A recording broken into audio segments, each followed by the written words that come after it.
Kokoa daholo indray rankizy. Hiaraka eto indray tsika androany a. Fifaliana ho anay ny mifankahita sy mifankaheno koa amintsika ankizy indray amin'ity anio ity. Fotoana manokana ny antsika androany. Fantatrareo ve? Inona ny anton'izany? Fetin'ny Neny. Mahafinaritra be. Fetin'ny Neny tokoa androany rankizy. Ara-paina avokoa ny reny rehetra. Iza ny manana Neny eo akaikiny eo? Ataovy bisou mamy be ary. Mahafinaritra. Ie, androany isika dia fotoana manokana tokoa ny arahantsika rankizy hiresaka mahakasika ny Neny isika satria ho an'ny Neny ny andro androany. Ny rapitso ihany koa mbola ao anatin'izany. Fa izao hiresaka manokana mahakasika ny Neny isika. Ary ny tena andraikitry Neny ny tena fitiavan'ny Neny sy ny antony mahatonga an'izao hoe omena andro manokana i Neny. Atsakany aloha ny tanana izay tena tian'ny Neny. Ataovy ambony be hoe ie, izaho koa tia Neny. Neninay koa anie ka tiako be. Ie, ataovy bisou daholo Neny. Bisou toraka. Tiako Neny. Ia, ao amin'ny baiboly rankizy dia misy Neny be da be tantarainao.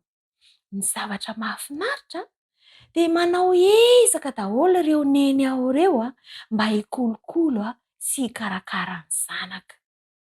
Ary izany rankizy no mahatonga antsika hoe rehefa misy zavatra mahazo antsika dia iza ny voatonona voalohany? Ie, i Neny. Raha sendra main tanana dia ahoana na misy zavatra hoe voadona na maratra isika dia inona ny ataontsika? Neny Neny Izany mihitsy. Na olon-dehibe ary rehefa misy zavatra mahazo azy dia voatonona foana ny anaran'ny Neny. Midika izany fa zava-dehibe amin'ny fiainantsika i Neny. Dia voalaza ao amin'ny tenin'Andriamanitra koa fa tena zava-dehibe tokoa ny zavatra ataon'ny Neny. Jesosy moa dia rehefa teto ambony tany izy dia mahafinaritra azy ny miresaka amin'ny olona rehetra. Na lehilahy io, na vehivavy, na ankizy io, na olon-dehibe, na dady io, na i Neny. Dia tamin'i Jesosy ilay niaraka tamin'ny mpianany dia voalaza ao amin'ny Marika 10:13-14 ka hatramin'ny 16 fa nisy olona nitondra zaza ho eo amin'i Jesosy mba ho tsofin'ny rano, mba hametrahany tanana. Iza ary ireo nitondra ankizy ireo? Mpampianatra ve? Maîtresse ve? Tamin'izany raha mbola tsy nisy maîtresse koa. Iza ary no mitondra ankizy ho eny amin'i Jesosy?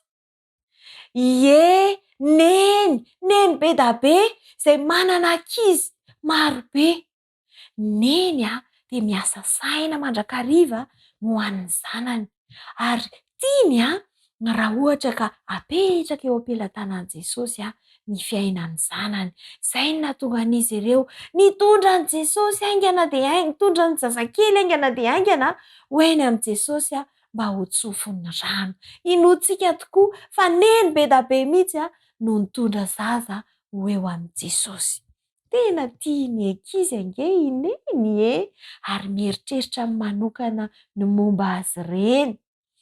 Misy tantara anankiray koa ao amin'ny baiboly ao amin'ny Matio 5:12 1:20 ka hatramin'ny 20.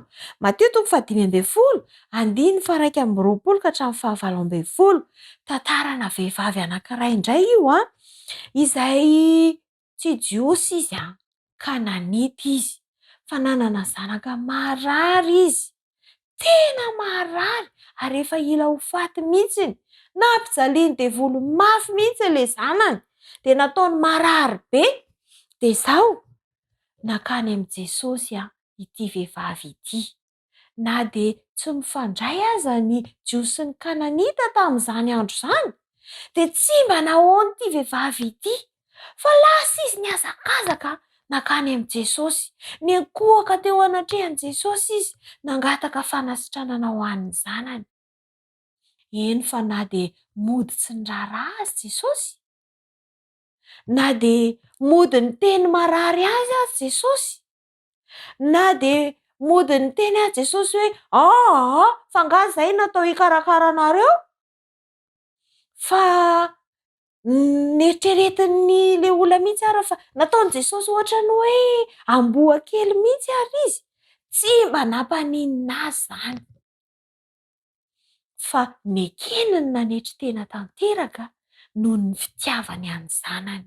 Ka na dia nieritreretina ohatra ny hoe amboa kely ary izy, izany hoe alika kely, nefa tamin'ny jiosy tena ratsy mihitsy izany atao hoe alika izany ho antsika raha mbola ratsy be izany. Tsy mba nampaninina azy noho ny fitiavany amin'ny zanany. Tsy hoe akory hoe Jesosy manaratsy olona ka manao alika olona, tsy izany.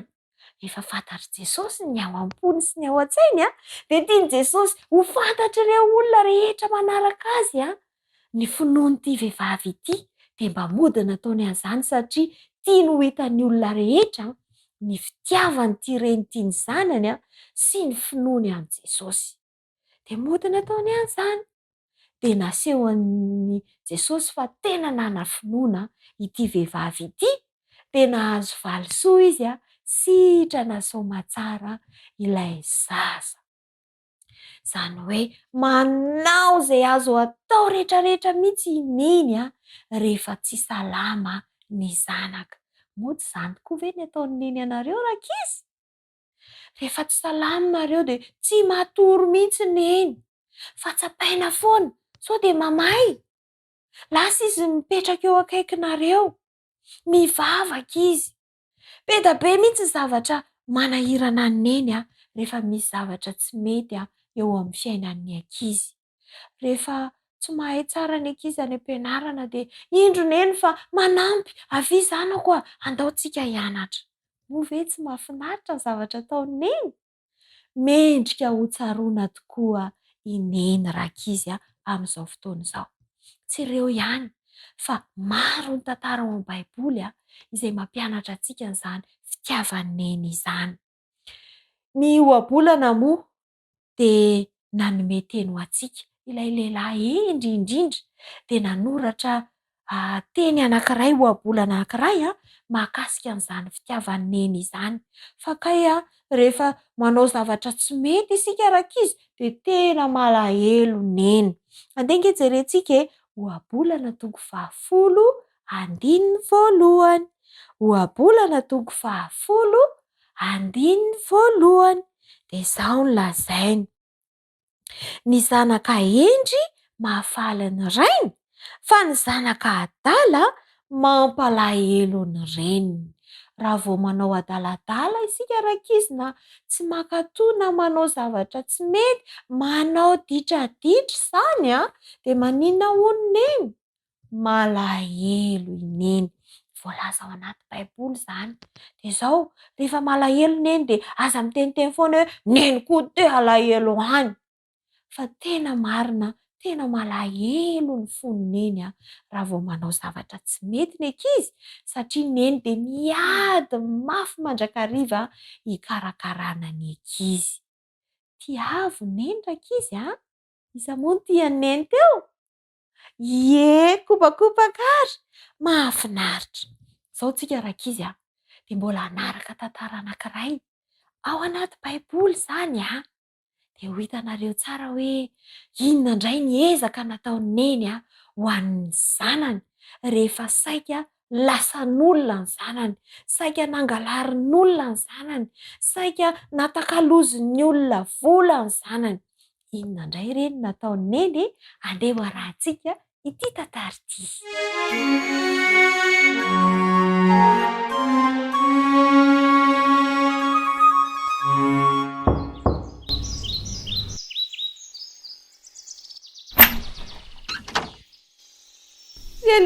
Relisa, ty tenako ty dia izao sisa. Ny vadiko aneka nanompanao nefa indrisy maty izao. Izao ane mila mandoa vola be ho an'ilay lehilahy masika be. Hoy izy hoe lay vola be omeo am'izay tsy adinoko ane. Fa ratsy voaloha de ho hitanao fa hoay avokoa reo zanakao. Lozy ty, loza tokoa. Tena fo mafy ty ramatoa. Elisa ne malala meloa fa tena manampy ny tombotsy to. Nieritreritra tsara aloha izy vetivety. Izao no atao fa tena mety. De indro ramatoa nanao tsomby aloha. Fantany fa Jehova tsy mahafoy tokoa. De hoy izy avy eo tamin'izy roalahy de ireo zanaka tiana tsy mena midà. Izao lazay ngapa aminany tsy maintsy tafity isika androany ihany. Mandehana tetezo ny eto an-tanàna asa misy dinganina sao mianahana. Vilany lehibe, vilany kely, indramo avokoa asa sina modely. Ampitiavana nefa no itenenana fa andrao tsy mahazo ka hanenenana. Indreny ny ankizy tsy misalasala, nanaiky ny teny tineny malala. Nalaina avokoa na vilany na vazy ty fiainany ty ho atsy mivazivazy. Neny eo, indreo am'izay ireo vilany rehetra efa ndraminay. Misaotra rakizy, misaotra tokoa. Endry anareo sady pakatoa. Idio reni-trano, idio am'izay, ivavaka isika iantsony ray. De indro navoaka ilay menaka tsara izay ihany fananana sisa tafara. Nanomboka nararaka isam-bilany. Fizay no afatry ilay taminany. Vilany iray, vilany roa, marobe, maro tokoa. Indreo feno menaka tsara de tsara hanafotana indray ireo dimy sy vary. Hoe, tsy ova irery ny mavita izany. Hoy ireto ankizy ny bitaka trano. Vilany iray sisa de indro falany ilay menaka kely tanaty vazy tany. Ireo rehetra ireo de amidy avokoa hoy ny tompo tamin'ny ramatoa. Handoavana volan'ilay beloha izay nihevitra hanandevo reto zanaka roa. De faly tokoa ty reny malala fa avitra reto zaza sasaika lasa-dala. Minoa ery namako, minoa hatrany fa Jehova ihany no mahavita an'izany. Indraindray ve ianao tena manahy ireo menaky ny ainao sao angahy ahy? Manantona ny tompo fa izy eo foana hanavitra anao sy eo anoloana. Rineny malalo raha misy ny olana mangeja mamatotra ny ankohonana. Jesosy hatrany no vahaolana an-tsekoly ao an-trano na any. Moa tsy mahafinaritra tokoa ve rakizy ilay tantarany neny? Fitiavana n'izy mirahalahy no nanaovany izany rehetra izany. Ary ineny koa dia manam-pinoana be fa Andriamanitra dia manampy azy. Ary aoka ho tsaroantsika rakizy fa Jesosy tena manampy sy mamonjy ny neny izay mahatoky azy. Dia izao ary rakizy, handeha isika hanao vavaka manokana ho an'ny neny. Izy nareo no te hivavaka ho an'ny neny? Atombohy avy hatrany izany ao an-tokantrano ao. Zao dia izao Dia rehefa avy eo misy namantsika ihany koa hivavaka ho an'ny neny.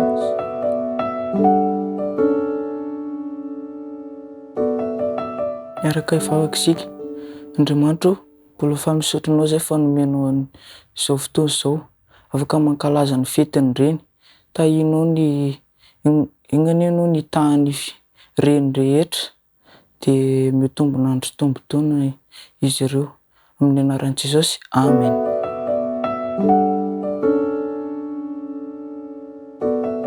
Jesosy mbola misaotra anao izay amin'ity fetin'ireny ity. Misaotra anao fa mbola narovina koa izy ireo. Mangataka aminao koa izay mba hainao nanampy anazy amina didy sy nandraikitra tokantrano dia hainao koa niaro azy ireo. Amin'ny anaran'i Jesosy ngatahaka izany vavaka izany. Amen.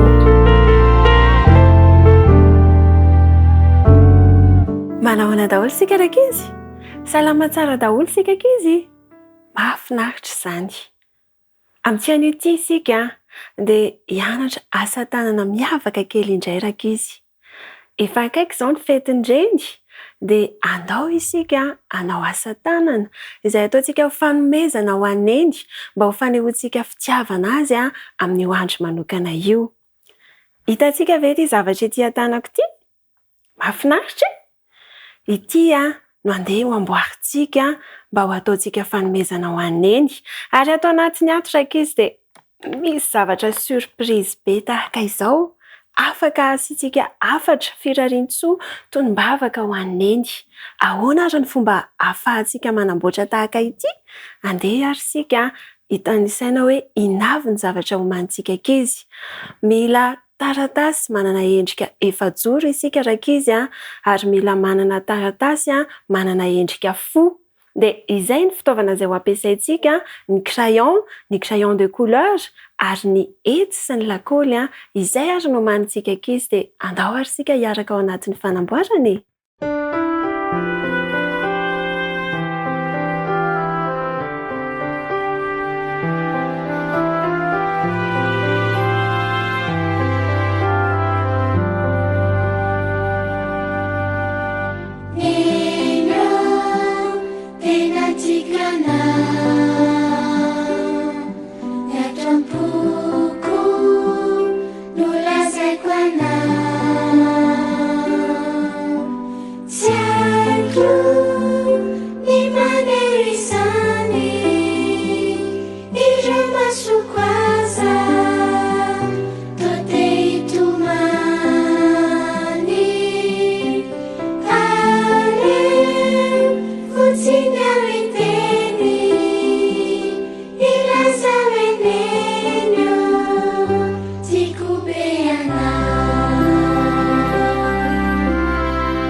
True.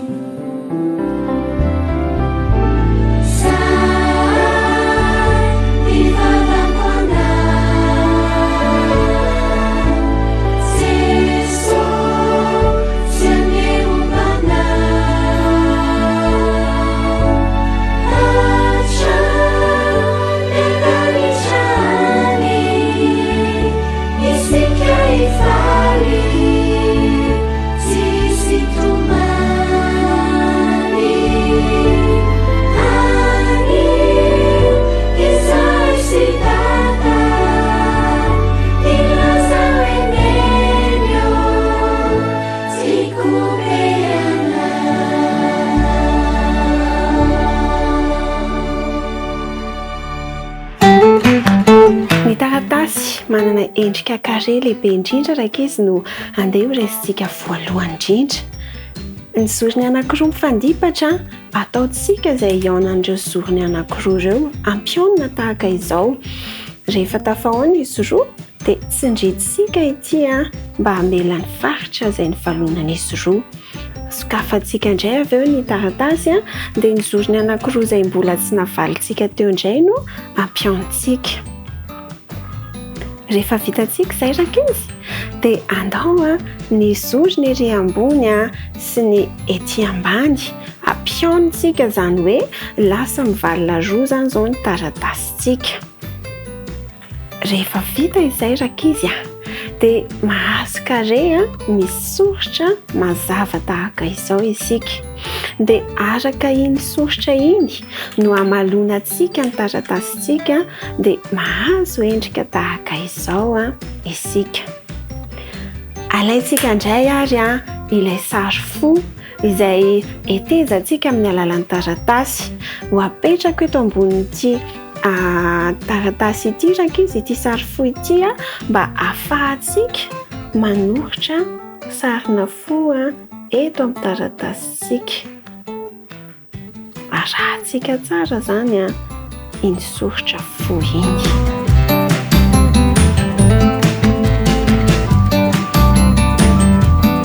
Rehefa vitantsika kizy ary izay zavatra izay dia andeha isika hetezantsika araka ny sarina fo izay nataontsika teo iny.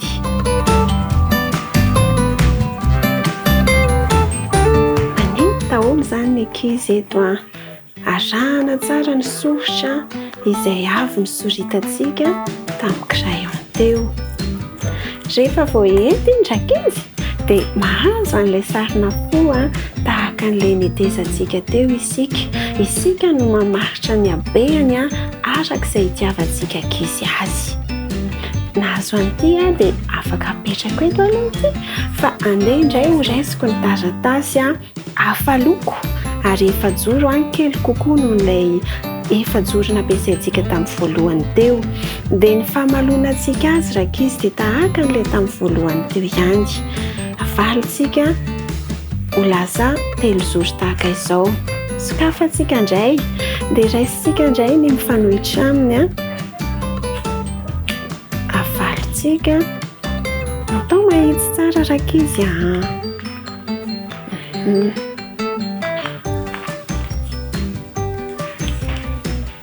zay ary. Rehefa nahazo anintsika raika izy dia alaintsika indray ilay tsipika eto ampovoany, izany hoe ho avalontsika roa indray ilay taratasy ary tsindrintsika tsara ity mba hamoaka ny faritra iny. Rehefa vitantsika izay raika izy dia ho avalontsika tahaka ilay tamin'ny voalohany, izany hoe manao ohatra ilay tamin'ny voalohany teo ihany isika, fa ny lokony sy ny habeany no ataontsika tsy mitovy. Atao mahitsy tsara. Vita raika izy, nahazo an'ilay triangle teo indray isika. Rehefa azontsika iny dia maka an'ilay sarina fo teo ihany isika mba ahafahantsika manoritra sarina fo amin'ilay taratasy. Dia sorititsika indray raika izy ny sarina fo eo amin'ny taratasintsika iny. Averina ihany arakaraka ny habeany izay itiavantsika ankizy azy no anaovantsika azy. Rehefa voasoritrisika dia afaka manety sahady indray tsika ankizy ary.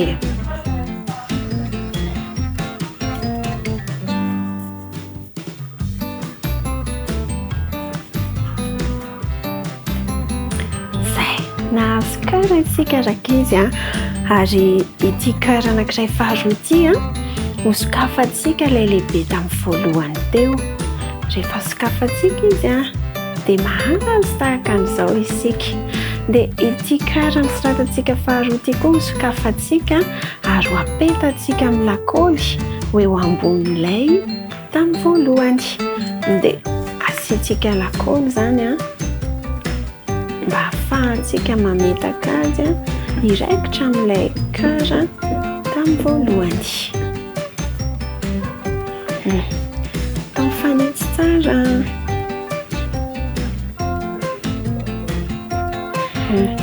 Zay nahazo tahaka an'izao isika rakizy. Vitantsika iny apetratsika eo indray arany iny fa andao isika aka an'ilay efajoro anankiray hafa izay ho avalontsika tahaka an'izao amin'ny sary hitantsika izao. Izany hoe aforitritsika tsikelikely miainga avy aty amin'ny zorony anankiray aty ity taratasy ity.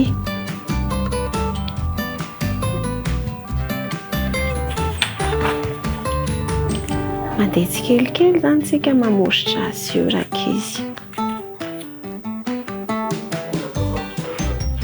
Miforitra lefantsika tsikelikely. Mahafinaritra rakizy ny mianao asa tanana ary ilaintsika kizy ny mampiasa ny tanantsika mba ahafahantsika mivelatra amin'ny fivelaran'ny saina, amin'ny fitombontsika kizy ihany koa dia ilaina ny mampiasa ny tanana mba ahafahantsika mandroso sy mikarokaroka mandrakariva. Aforitritsika tahaka an'izao amin'ny sary izao ilay taratasy. Rehefa vitantsika ny farany dia asiantsika lakaoly kely mba ahafahantsika mametaka azy tsy hiva. Tahaka izao.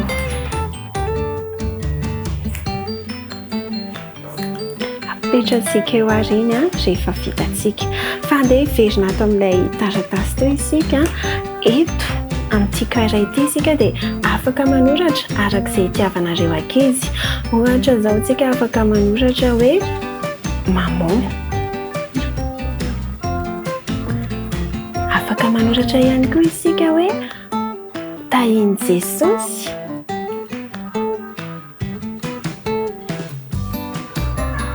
Ary afaka manaingo, manao sary arak'izay itiavantsika ankizy, arak'izay hanaingontsika azy ao amin'ny taratasintsika ao.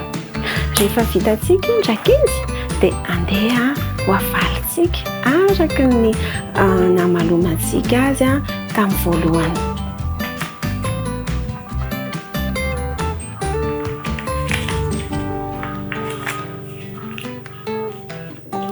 Dia mahazo ohatr'izao isika rakizy. Izany hoe midy ao anatin'ilay kara ety avelany, ilay kara kely tao anatiny tao. Dia andeha isika kara anankiray kelikely ho apetatsika eto ivelany eto. Ataontsika hafa ny lokony. Rehefa apetatsika eo izy dia afaka ataontsika amin'izay itiavantsika azy koa. Afaka manana endrika olona mahafinaritra.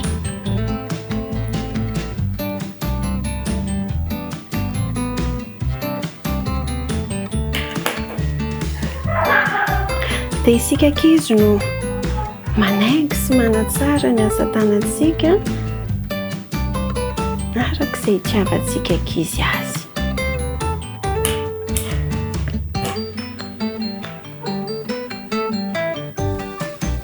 Rehefa vitantsika izay dia andeha ary amaranantsika azy ho apetatsika ity tahony ity izay apetakantsika ato ambadika tahaka izao.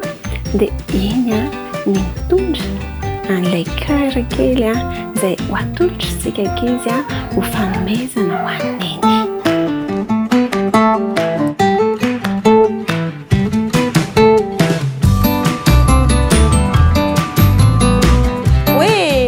Tafitaritra be iny asa iny faly be zahay efa mahazo fanomezana avy aminareo ankizy. Ie, dia izao mbola hanolotra fanomezana ho an'iny indray tsika amboaran-kira no andeha omentsika neny. Dia misy tononkalo koa ao dia ao aorianan'izay inareo surprise andeha hoany amin'ny volana indray isika ilalao. Hitanareo fa mbola manodidina ny makasika neny ihany ny lalao izay arahantsika amin'ny volana. Andeha aro arahantsika daholo indray izany e.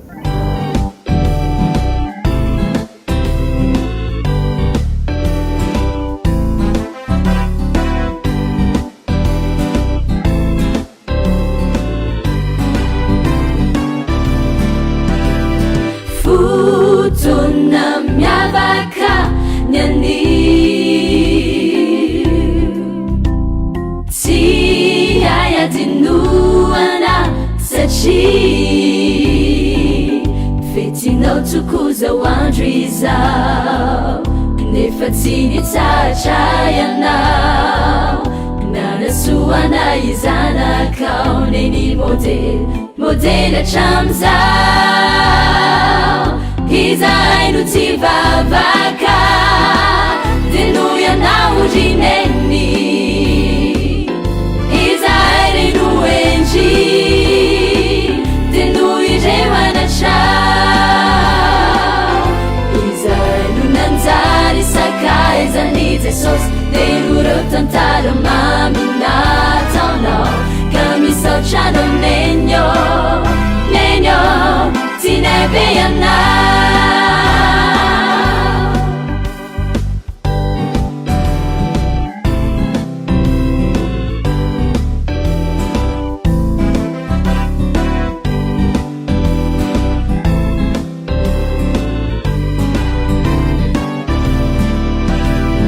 zahay tsy manambola be atao fanomezana lafo be hoanao fa nitsoky avy aminay de ho zaza-pankatoy indray miampioroka mamio anao maminay tokoa izahay no tsy vavaka de noho ianao rineny izahay reno endry de noho ireo anatrao izahay no nanjary sakaizany Jesosy de noreo tantara maminataonao ka misaotranao nenyo tsy nebe ianao izahay no tsy vavaka de noho ianao rineny izahay reno endry de noho ireo anatrao izahay no nanjary sakaizany Jesosy de noreo tantara maminataonao ka misaotranao nenyo tsy nebe ianao ka misaotranao nenyo tsy nebe ianao ka misaotranao nenyo tsy nebe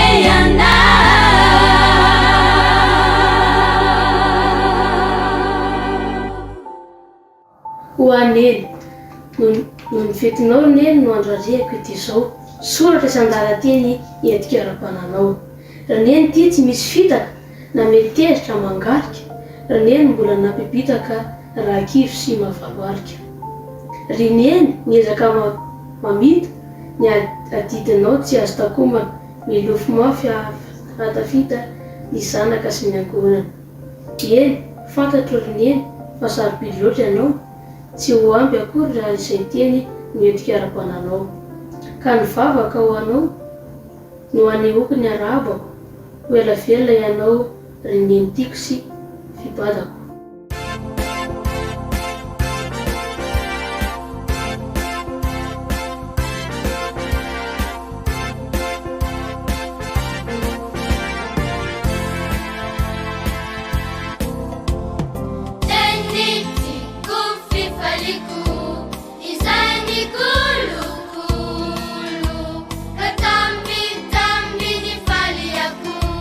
Timisi masulu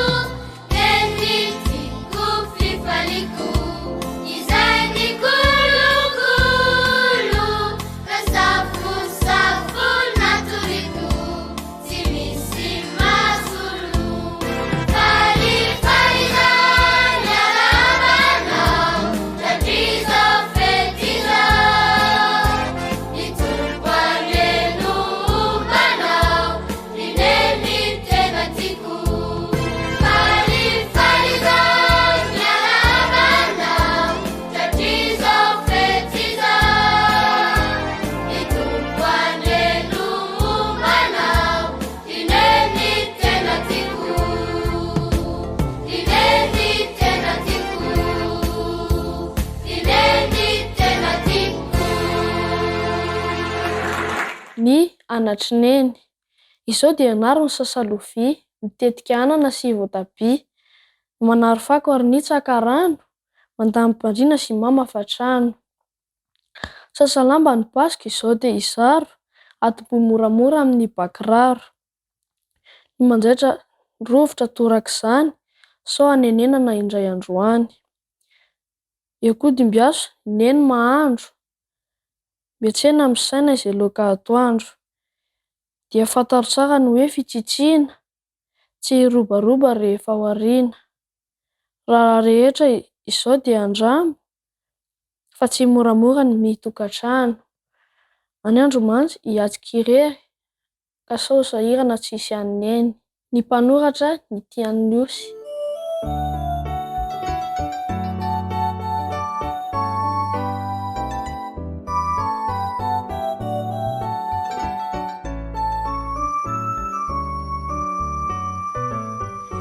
Falizay mahitanao ry Neny, fa tena sitraka ny fitiavanao, ny antantana tsy mba nolafinao, ry Neny mamina zay tena tianao, ny fitahiry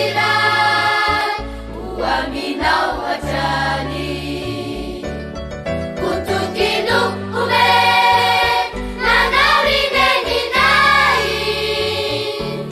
fa wembiza kankatoanao. Kutokino ume nanao ry Neninay, fa wembiza kankatoanao.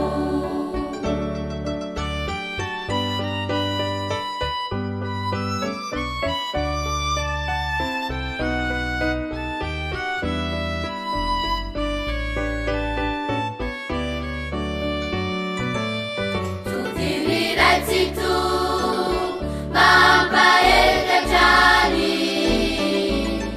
itaizanaikyo anao ny sitrapony, niasanao ry Neny nilomaka milay, hoandro lavane omeny hoanao, itolonana olombaovao. Kutokino ume nanao ry Neninay, fa wendriza kankatoanao.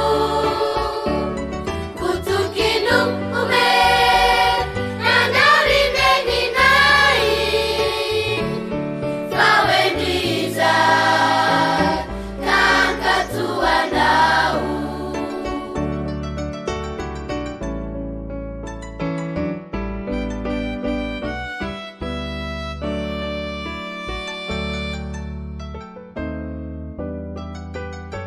Mbola faly miarahaba ny ankizy rehetra indray manaraka ty fandarina mahafinaritra be ty.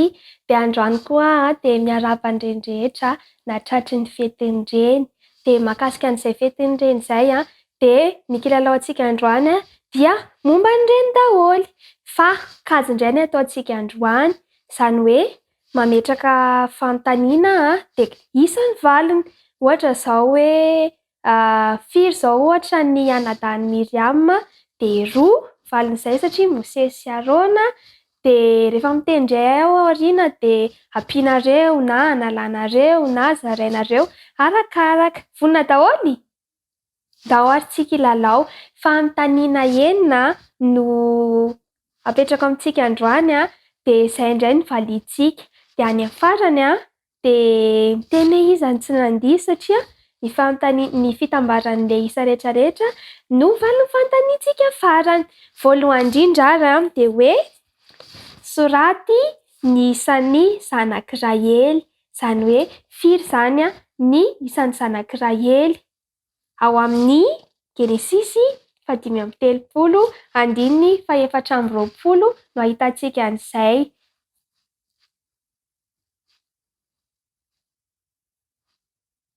Vita e? Ie, efa nahita daholo dia tonga dia soraty ao anaty taratasy kely hoe reto ny zanany. Dia ilay isan'ny zanak'iray elo teo indray no ampianareo an'ity manaraka ity. Ampio ny taonan'i Sara raha nomena azy ny teny fikasana fa hiteraka ny saky izy. Tamin'ny 5 taona i Sara rehefa nitenen'Andriamanitra hoe hiteraka zazalahy i Sara. 5 taona ry izy eo. Fanampiana kely antsika ao amin'ny Genesisy 17:10 andininy 17. Vita! Ay, mahay be daholo nareo. Le isa valin'le hoe firy zanak'iray elo teo izany no ampitsika ny taonan'i Sara dia izay indray. Fahatelo manaraka ary izao e. Le fitambaran'le isa teo indray ary analao ny isan'ny tapa-kazo nangon'ilay mpitondra tena tany Jarefata anaovana mofo ho anazy sy ny zanany. Firy indray isan'ilay tapa-kazo nangon'ilay mpitondra tena teo an-tokotany anaovana mofo. Fanampiana kely antsika indray ao amin'ny Mpanjaka voalohany 17:12 andininy 12. Ary tena mahay be mihitsy nareo efa vita sady? Efa nanalana? Ay, tsara izany, mahay be daholo kay. Faha-efatra indray ary izao e. Amin'ity faha-efatra ity indray dia zarana indray ilay izy, izany hoe divisena hozy izy tsika. Ataovy ny valiny dia zarao ny isan'ny taona niainan'ny Naomi tany amin'ny tany Moaba mandra-pahafatin'ireo zanan'ireo lahy. Izany hoe 5 taona izany Naomi no nipetraka tany Moaba mandra-pahafatin'ny zanany roalahy. 5 taona ary eo. Dia ny valin'ilay isa teo ambony indray izany no analana an'ilay taona niainan'ny Naomi tany Moaba. Dia izay indray valiny manaraka. Fanampiana kely antsika indray hitantsika ao amin'ny Rota 1 andininy 4 izay taona niainan'ny Naomi tany Moaba izay. Vita? Fa 5 tsika izao. Rehefa vita ilay division teo rehefa nidivisentsika izany ilay izy dia ampio ny isan'ny andro lany nitadiavan'i Maria sy Josefa an'i Jesosy rehefa nijanona tany Jerosalema izy tamin'ny 12 taonany. Raha tadidintsika Jesosy ilay tsy hita iny dia nitady anazy ny dada sy ny mamany dia taiza izy nita hoe tany am-piangonana. Dia 5 andro ilay lany nitadiavana an'i Jesosy. Ao amin'ny Lioka 2 andininy 9:40. Ie, vita e? Ie, efa vita izay. Firy ary ny valiny eo? Ie, izay mihitsy. Nisy namarina ao? Ie, be dia be ary namarina. Ie, 12 ny valin'ilay izy teo, 12. Dia efa niteny aho hoe ilay valin'ilay izay kajo rehetrarehetra izay no valin'ity fanontaniana manaraka ity. Dia efa haintsika izany dia avy eo tsika rehetra miaraka miteny. Isan'ireo vavahady idiran'ireo reny voavonjy miaraka amin'ireo olona voavonjy rehetra rehefa tonga any Jerosalema vaovao. Isa 12 na 12 ny isan'ilay vavahady idiran'ny reny rehetra rehefa tonga any Jerosalema vaovao sika. Averitsika kely ary valin'ny fanontaniana voalohany hoe zanak'Iraely 2. Dia ny taonan'i Sara rehefa nitenen'Andriamanitra izy hoe hiteraka zazalahy 10. Dia 2 ampiana 10 nanome 2/10. Dia avy eo izy nanalana an'ilay isan'ilay tapa-kazo anaky 2 satria 2 ilay tapa-kazo dia 2/10 analana 2 dia manome 10. dia avy eo ilay 90 nizaraina na divisena an'ilay 10 taona niainan'ny Naomi tany a Moab dia nanome 5 dia avy eo ilay 5 nampiana an'ilay 3 andro nitadiavana an'i Jesosy dia nanome 12.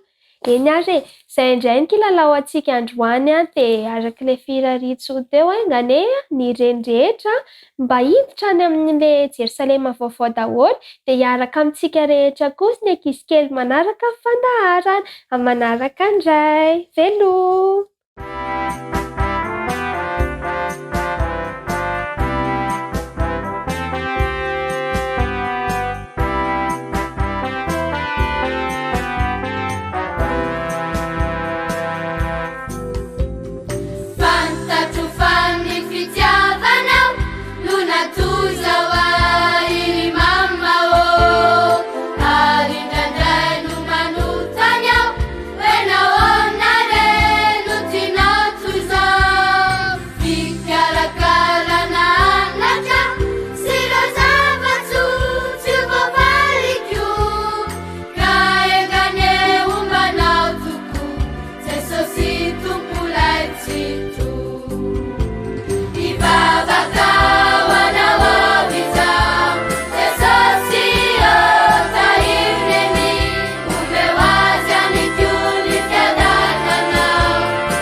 En fait, maman, que Dieu vous bénisse pour toujours et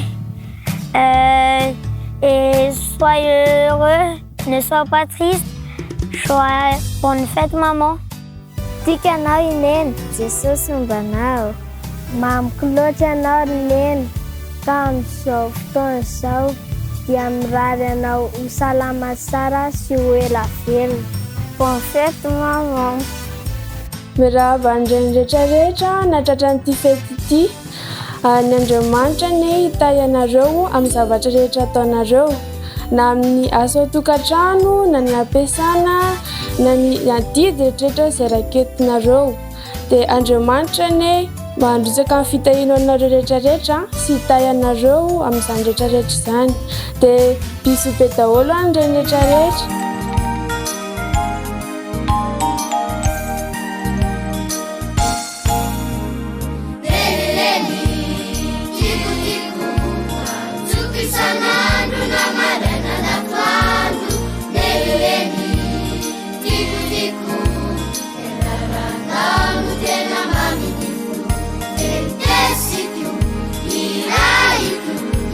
Ira, canto, exame, confetti.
Mampitatreho indray ary ny fandaharantsika rakizy.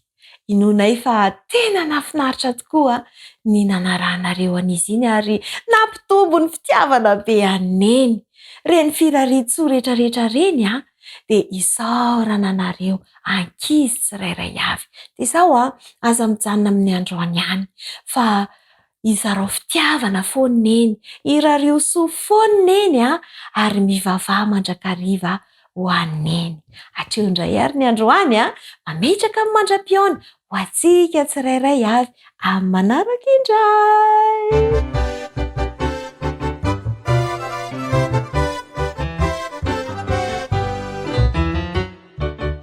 Arabaina ianao rineny nahatratra ny androandroany izahay na mibada fiteny resofavy ao ampona isany indro isaotra ny tompo izahay ankizy fanomeny anay ianao tsy nitandro sasarana ka tsy mpakify ny goloanay atraminy sao misaotre zay no voalohateny misaotre tsy voavaly reneny ny tompo lay be fahasoavany indrindra no amaly fitianao.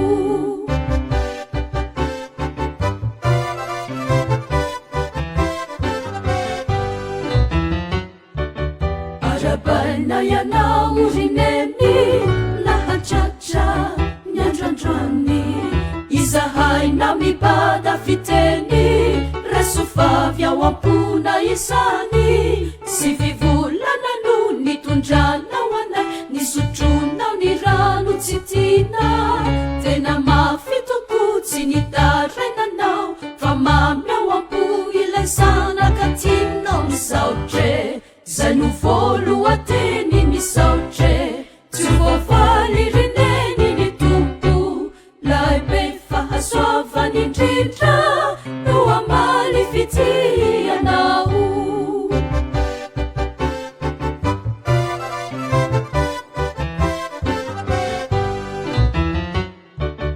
Arabaina ianao rineny nahatratra ny androandroany izahay na mibada fiteny resofavy ao ampona isany na dia maro azy ireo ditraditra sy anta matetika fanaonay dia ambarana eto fa hoendry zahay satria fantatray fa ianao tianay ao misaotre zay no voalohateny misaotre tsy voavaly reneny ny tompo lay be fahasoavany indrindra no amaly fitianao.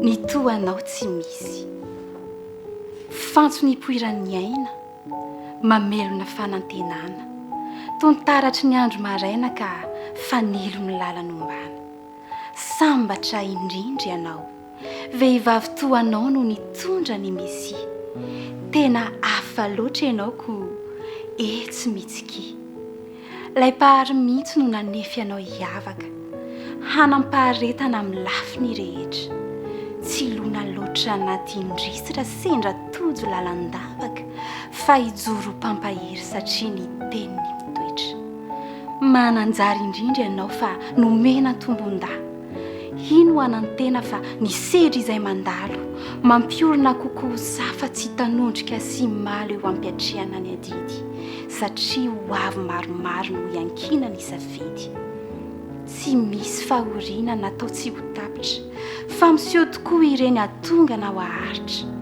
raha mandalo mantsy ny aizina ny azavana mbola ho avy manantena eno mino mijorofa vehivavy hiatrika any anio anoratra antantara ho reharera efa any afara ho modely amin'ny fijoroana satria vehivavy ny finoana ny talenta nananao ko loha hitombo soa fa aza levina ho loha ianao ny tena renako ka jio tsara ny tena ekeko ndraindray to sasatra kivikivy zany somary begizitina dia mora mitomany kanefa haiko mihitsy fa ianao dia tompon-daka mahery fo tokoa nateraka hazaka ny sedra sy ny etsetra ko hotahinany ianao tsy ho diso fanambinana ho arovany izay atao iainanao ny filaminana ianao ilay mahavariana amin'ny adidy miandry anao vitanao ampitsikina satria tena vehivavy ianao fa dio atreo ny hoe indrisy satria ny toanao ane tsy misy e.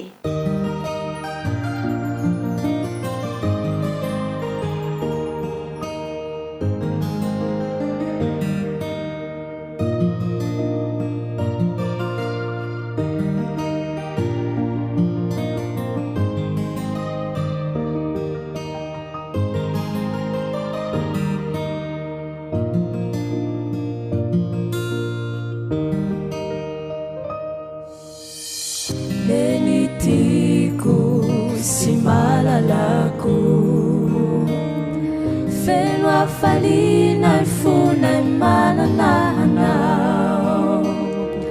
iravava kalua tulutrai utaini tumpone yanao neni malalana uru kamami siambuara munikas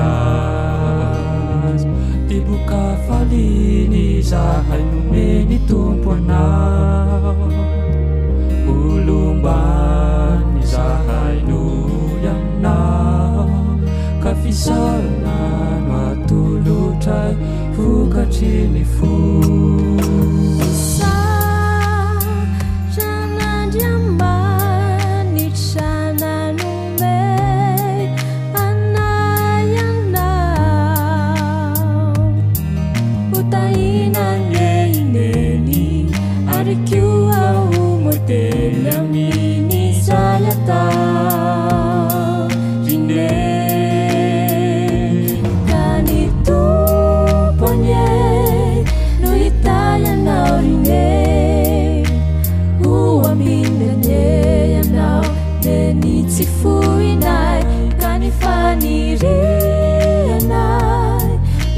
Tantanai Itsena ni Jesus Rineni malalana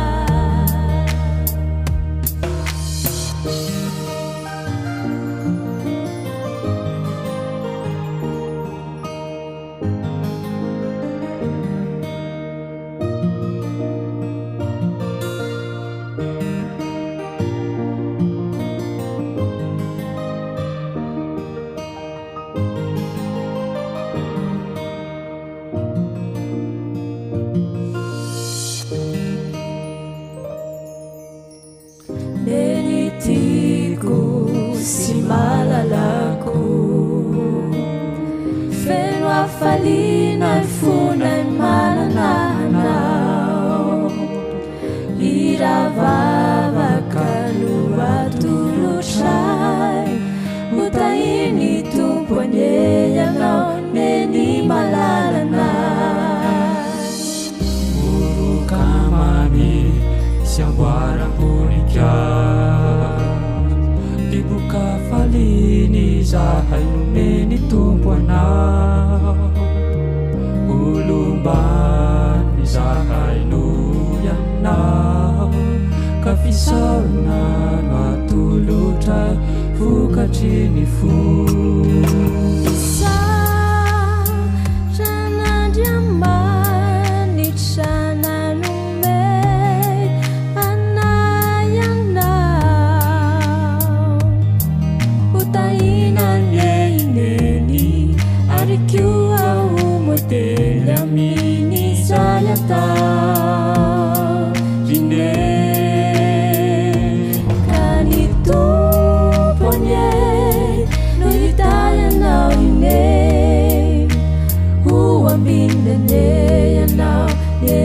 Sifuinai kanifanirinai ifampitantanai isik itsena ni Jesus rineni malalana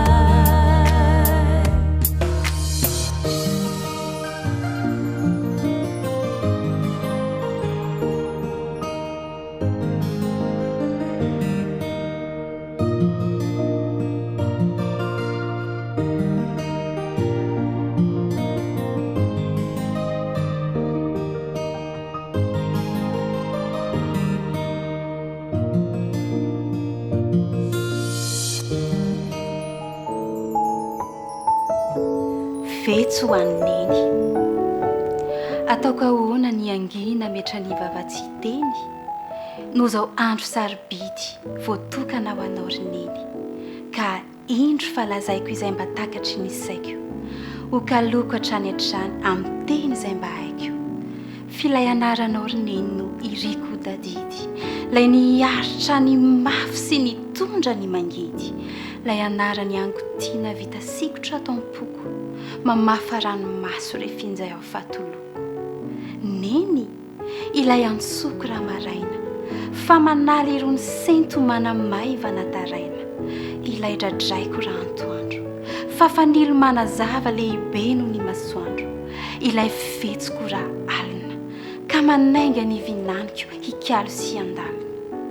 Lehibe ka tsy voalaza, hatramin'ny ao mbola zaza no efa niezaka ny teny hoe lehibe no ny lehibe raha ny fitiavanao rineny. Ianao dia hafa kely amin'ny olona rehetra, fa raha ny zanakao no ory, ianao indray no manjoretra. Tsy kivy ianao mananatra hahatonga nay ho tsara, mba ho tabisy ho rehare ho anareo rehefa ny afara. Tsikarotra ihany koa fa rehefa injay ianao mivavaka, dia ny hoe raha eo taio ireo sombinaiko mba hiavaka, mba ho endry sy ho modely ho tena zanaka maharitra, hisantatra sahady ny akon'ilay fiainandanitra. Ny toko izay omeko neny dia izao ihany, averimberiko aminao raha tanika io ny tany. Na misy aza olony tiana manome izay ireny, dia mbola olazaiko ombieny fa hafa kely ianao rineny. Nizanizy hisarika amin'ny hatsaram-panahy, dia lazaiko tsy miambatra fa ineny anisany masambatra. Matoky ianao rineny, fa raha misy koa fotoana ahafahako miteny dia olazaiko foana. Eny, odradraiko ombieny fa tsy foky ianao rineny. Ankehitriny ary ao rineny dia mivavaka ho anao, mba ho ambinina tokoa amin'izay rehetra tao, tsy ho kivina ho reraka amin'ny fiainana eto an-tany, ho arabaina tonga soa any amin'ny paradisa any.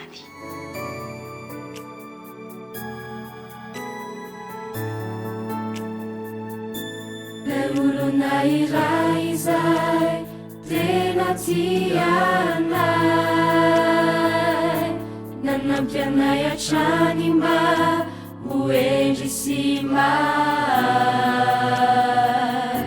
Ilainy afy mafy hoa ny ankorany, ineny mamina ilay tena be fity.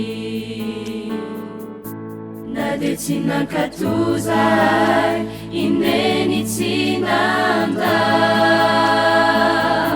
nanoana hatrany anao, nanao zay azo atao.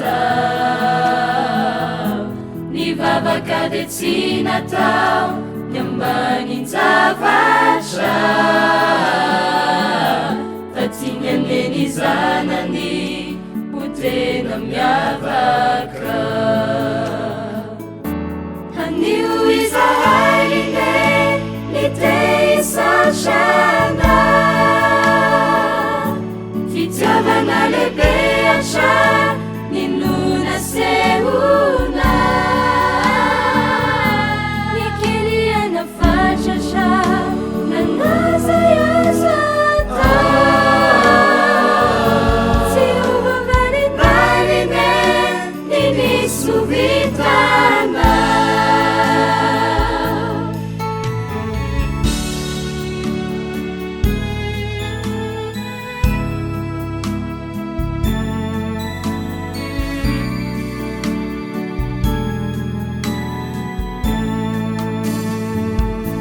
Nivavaka aminao zay, iray-tsy do, ny fiainany rehetra ho fitahina zavatso, ho feno fifaliana sambarana toko. Anio izahay rineny ny tehisatrana, fitiavana lehibe hatrany no nasehona.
miarabanao tonga soa atao anatin'ny fandarantsika indray a ary maniry indrindra ny andraisanao fitahina tombotsoa ao anatin'izany fandarana izany.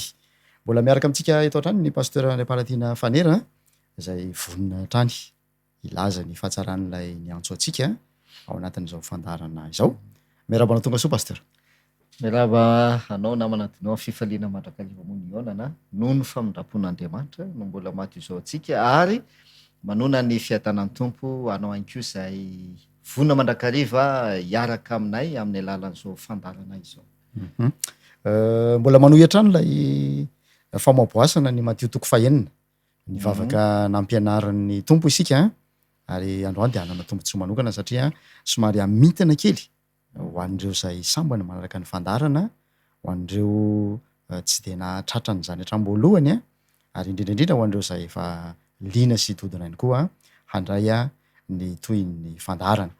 Manolotra ny firanitsoantsika rehetra ary manasanao hanana faharetana satria mbola lavidavitra ny diza iarahantsika eto ao anatin'izany famelabelarana izany. Andao ary pasteur omena tombotsoa ireo nametraka fanontaniana sy hoe manana aya kely mikasika an'ireo loha hevitra efa nijerentsika teo aloha, anao famotinana tsika anao jeritodika vetivety ny amin'ireo andininy vitsivitsy voalohany hoe rainay izay ny an-danitra ho amasinina ny anaranao ho tonga ny fanjakanao izay loha hevitra nozarazaraina ihany koa noho ny fotoana voafetra kanefa dia azo fitinina anatin'ny fotoana fohy. Inare andeha tsika anao famotinana kely zany sady araka amin'ny voalaza teo ihany koa hoe somary anamafy kely sika ny fanazavana ny amin'ny ireo lohateny izay efa nojerevantsika satria nisy avy any amintsika moa zany nandefa n'izay fanontaniana izay dia mahakasika indrindra an'ireo lohateny izay efa nijerevantsika le fanontaniana dia zay mahatonga le hoe tsara kokoa raha somary manao famitinana na famerenana ketsika ny amin'ny fanazavana sy efa nataontsika hatramy voalohany satria mifandray daholo zany izy ireo. Eny ary mandinitsika zany le hoe vavaka nampianaran'i Jesosy ao amin'le Matio toko fahenina manomboka amin'le hoe rainay izay ny an-danitra. Nazavaintsika zany tao anatin'izay le hoe ny fivavahana tena izy tena marina zany dia io mifototra amin'io vavaka izay nampianaran'i Jesosy io. Tsy resaka fiangonana io na anaram-piangonana sy ohatran'izay hoe rehefa mivavaka amin'ny fiangonana anankiray ao ianao dia tena marina zany zay le fivavahana ataonao. Mety ianao ny mivavaka ao anatina fiangonana anankiray fa tsy ankasitran'Andriamanitra le fivavahana fa ny fivavahana tena marina sy ankasitran'Andriamanitra dia io vavaka izay nampianaran'i Jesosy io ary zay mahatonga antsika mila mamantatra hoe inona moa ny tena votoantony zany vavaka izany satria io vavaka io dia efa fanaontsika mahazatra na any am-piangonana na ny atokantrano. Maro maitsy anjery haitsy anjery mihitsy azy kanefa ny mampalahelo indraindray dia tsy fantatra hoe inona ny tena dikan'izany vavaka izany, inona ny dika zany ary inona no fiatraikan'io vavaka io eo amin'ny fiainako. Rehefa manao an'io vavaka io aho dia inona ny fiatraikan'izay eo amin'ny fiainako ary midika inona eo amiko ny fanaovako an'izay vavaka izay. Zay zany no mahazava-dehibe an'ity fandiniana izay ho tanterahantsika ty. Raha resitsika zany ny fiatomboan'le vavaka dia hoe Jesosy no nampianatra an'izy dia izao no nanomboan'i Jesosy anazy hoe rainay izay any an-danitra. Dia mahazava-be ny dikan'izay ny tiany Jesosy ho lazaina amin'izay na manadino. Jesosy dia tsy niteny hoe ray eo rehefa mivavaka nareo dia atao ve ray eo na hoe Andriamanitra eo fa rainay hoy Jesosy rainay. Izy zany ao anatiny ary izy anie manamafy an'izay namaky an'izay toko sy andiny izay tsika amin'ny Jaona toko 20 andihy fahafito ambin'ny folo dia milaza sy manamafy an'izay Jesosy hoe fa maninona tokoa moa Jesosy rehefa nampianatra an'io vavaka io no nanomboka tamin'ny teny hoe rainay izay ny an-danitra rainay. Dia ao amin'ny Jaona toko faharoapolo andihy fafito ambin'ny folo dahoana izy izy hoy jesosy taminy aza manendry aho fa tsy mbola niakatra tany amin'ny ray aho fa mandehana mankany amin'ny rahalahy ka lazao aminy hoe miakatra ho any amin'ny raiko sy ny rainareo aho ary ho any amin'ny Andriamanitro sy Andriamanitrareo. Eto an'izao Jesosy de tena milaza tsara mihitsy fa hiakatra any amin'ny raiko sy ny rainareo izy izy ary ho any amin'ny Andriamanitro sy ny Andriamanitrareo. Dikan'izay raha efa mivavaka ianao zany hoe rainay izay ny an-danitra dia miombondray zay le fanazavantsika tam'izay fotoana zay hoe miombondray am' Jesosy zany tsika. Ianao zany zay mahatonga hoe niza zany kristianina ka manao ny vavaka io dia miombondray am' Jesosy izy fa tsy hoe hafa le rain' Jesosy de hafa le raiko. Tsy tokony zay zavatra miseho. Ary ao anatin'izay de eto de Jesosy miteny hoe mandehana any amin'ny rahalahy io.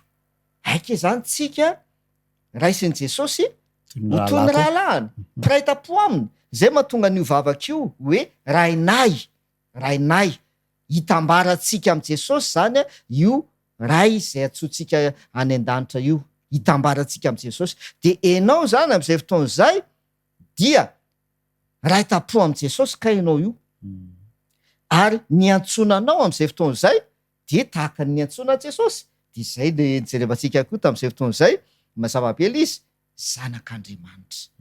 Enao rehefa miantso hoe rainay zay ny an-danitra enao zany am'izay fotoana zay antsona hoe zanak'Andriamanitra satria Jesosy zay ny antsona anazy zanak'Andriamanitra. Ka raha raita-po aminy ianao rahalahiny ianao anabaviny ianao sy ny sisa zanak'Andriamanitra koa zany ny antsonanao sady zay dia jereo tsara ny fiatraikany zany zavatra zany eo amin'ny fiainan'ny kristianina rehefa manao ny vavaka io izy. Ary tokony isy fiatraikany eo amin'ny fiainan'ny tsirairay avy izany vavaka izany. De ny tapany faharoa am'le fanomboana io na manadinao zay tsara ihany ny manamafy ale izy de hoe lay atsotsika hoe ray io raina io any an-danitra izy io. Any an-danitra fa tsy etỳ tany. Jesosy aza de nilaza tenin'Andriamanitra mahakasika an'izay dia hoe aza manao olona etỳ tany ho rainareo izy Jesosy. Aza manao olona etỳ tany ho rainareo. Efa vakitsika zay tenin'Andriamanitra izay fa iray ihany izy izy ny rainareo dia izay any an-danitra. Mazava be ne le vavaka ary misy antony na tonga Jesosy amin'ny teny frantsay hoe ny préciser tena ny fahitany Jesosy mazava tsara mihitsy le vavaka hoe rainay izay any an-danitra. Io ihany zany tokony antsoina hoe ray le any an-danitra io. Ary Jesosy moa manamafy an'izay. Manaraka de zao raha ekenao ho rainao Andriamanitra zay any an-danitra ary enao dia antsoina hoe zanak'Andriamanitra miombondray an' Jesosy ianao piraita-po am' Jesosy ianao inona zany no tokony atao? Miditra indray tsika am'le tapany faharoa ho amasinina ny anaranao. Ho amasinina ny anaran'Andriamanitra. Zay le izy ho amasinina ny anaran'Andriamanitra. De inona zavaitsika hoe le hoe manamasina ny anaran'Andriamanitra dia tsy resaka fanononana hoe Yahweh, Elohim sa sy sisa fa le hoe manamasina ny anaran'Andriamanitra. Andriamanitra efa masina. Voalazan'ny Petera voalohany milaza an'izay Andriamanitra de masina hozy izy. Ka raha masina Andriamanitra de milaza le ten'Andriamanitra hoe aoka ho masina ianareo. Aoka ho masina koa ianareo. Tsy isika zany no hoe miezaka namasina an'Andriamanitra. Zay le izy. Zay le fanazavana nataontsika tam'izay. Rehefa mivavatsika hoe ho amasinina ny anaranao. Tsy afaka ny anamasina an'Andriamanitra ny tsika. Tsy possible zany zay.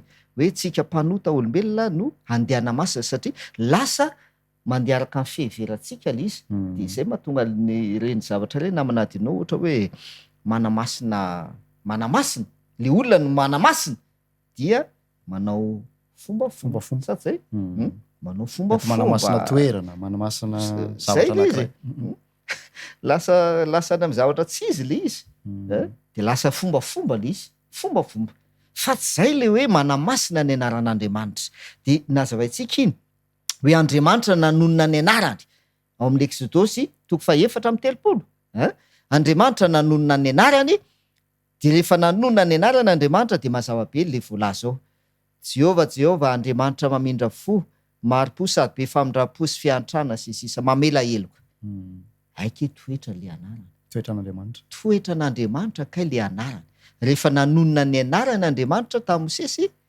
toetran'Andriamanitra no votonina tao de le hoe manamasina ny anaran'Andriamanitra zany dia Andriamanitra hoa efa masina fa dikan'izay ianao zay manonona le anaran'Andriamanitra dia ary mitondra ny anaran'Andriamanitra ianao sady antsoina amin'ny anaran'Andriamanitra tantara faharoa koa milaza an'izay ny 7:7 de milaza izy hoe raha ny olona zay antsoina amin'ny anarako no avy anetry tena sy hitady ny tavako ka hivavaka sy hiala amin'ny ratsy fanao nozy izy de hiainany an-danitra ozy izy olona antsoina amin'ny anaran'Andriamanitra aika tsika ity zany antsoina amin'ny anaran'Andriamanitra ka itsika aika tsika mitondra ny anaran'Andriamanitra ka itsika mitondra ny anaran'Andriamanitra de zay le hoe mitondra ny toetran'Andriamanitra mitondra ny toetran'Andriamanitra de le hoe ho amasinina ne ny anaranao zany raha fitiantsika kely zay lohateny zay de zao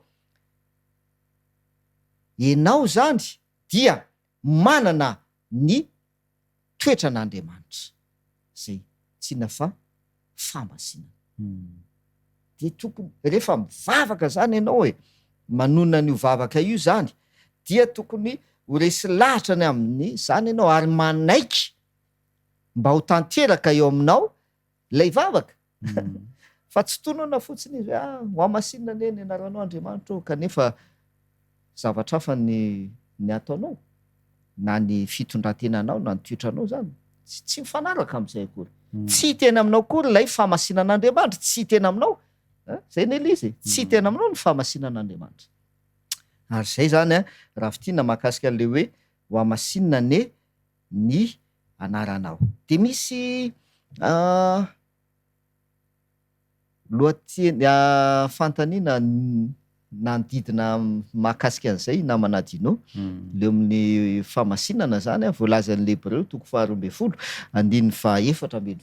sady zay de ozy izy le ten'Andriamanitra hoe mieza mitady fihavanana amin'olona rehetra sy famasinana zay le izy de teo mihitsy nametrahan'le olona ny fanontaniana hoe aiza ho aiza zany nitoeran'ny miezaka raha toka tsy ho vitatsika mihitsy tsy ho tratratsika mihitsy amin'ny herin'ny tenantsika lay fanamasinana de teo zany nampiasa teny frantsay teo izy hoe ny hoe force ny volonté eto indrindra ianao ndao azavaina tsara mba ho azon'ny olona tsara zany zay le hoe anjara toerany finiavana angambana zao lazana azy ny sitrapo manoloana n'lay fanamasinana zay ataon'Andriamanitra amin'ny mpanota anankiray de zao ary raha isika aloha le ten'Andriamanitra le any amin'ny Petera voalohany ndao mba ezantsika averina kely le izy satria miainga avy amin'io ihany koa zany ny fanazavanany am'izay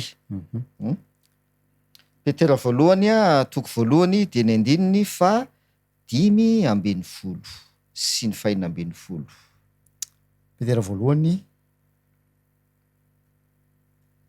2 5:10 sy ny 4:10 zao ny vaky ny teny Petera voalohany 2 ny 5:10 sy ny 4:10 fa araka ny fahamasinana lay niantso anareo de aoka mba ho masina koa ianareo amin'ny fitondran-tena rehetra satria voasoratra hoe ho masina ianareo satria masina aho. Zay.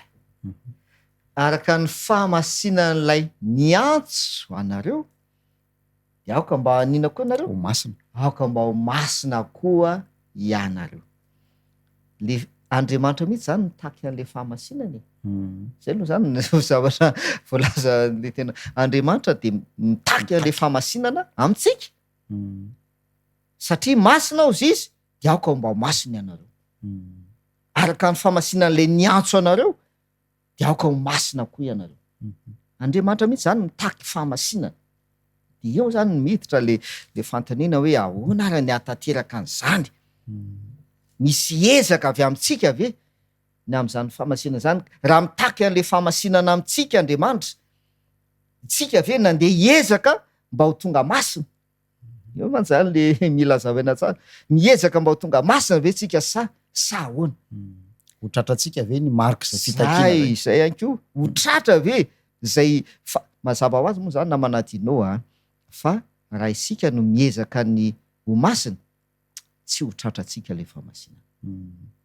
Tsy ho tratratsika mihitsy. Mazava be zany toe-javatra izany. Tsy ho vitatsika olombelona mpanota zay efa lomano tao anatin'ny fahotana ny atratra ny fahamasinana amin'ny ezaka ataotsika. Tahaka ny olona anankiray zany io, andao aka ohatra kely tsika. Tsika zany de tahaka ny olona anankiray latsaka ao anaty lavaka. De ozy izy Andriamanitra zany ity ivelany. Andriamanitra tia hanavitra tsika ao anaty lavaka. Raha le olona ao anaty lavaka ao no miezaka mba hivoaka le lavaka ka ho tonga ty ivelany, tsy tafakatra izy. Reraka fotsiny izy. Fa tsy maintsy misy fomba atao hisotonana azy ao anaty lavaka. Ampiakarina azy ao anaty lavaka ka tonga ty ivelany. De tsy maintsy olona avy ety ivelany no manavitra azy hisitona avy ao anaty lavaka. Hisitona azy avy ao anaty lavaka. Olona ety ivelany. Olona zay tsy latsaka ao anaty lavaka miaraka aminy. Zay olona tsy latsaka ao anaty lavaka miaraka. Tsy normal koa zany. Hoe olona le hanavitra anazy iny koa fa latsaka atao anaty lavaka. De ao ifanosika atsika amin'ny raha lahy. Ao ianao aloha miakatra voalohany.